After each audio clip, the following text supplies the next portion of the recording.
কচুরির সবজি দোকানে তো খেয়েছেন, একবার বাড়িতে এই পদ্ধতিতে বানিয়ে দেখুন কেমন হয়।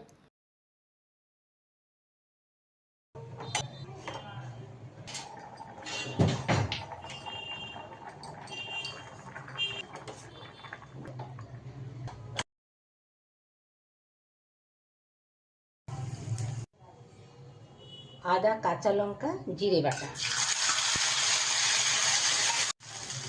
আলু, একটু হলুদ, একটু কাশ্মীরি মির্চা, ছোলার ডালে একটু চিনি লাগবে অবশ্যই,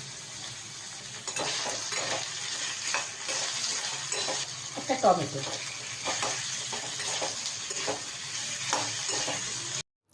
সমস্ত মশলা দিয়ে জিরে বাটা, আদা বাটা, কাঁচা লঙ্কা, টমেটো দিয়ে আলুটাকে ভালো করে কষিয়ে নিতে হবে।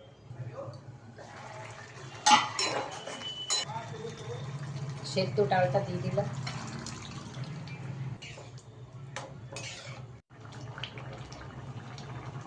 সুন্দর, দেখুন একবার এইভাবে বানিয়ে দেখুন কচুরির সবজি, খেতে অসাধারণ লাগবে, একবার তো খেতেই হবে।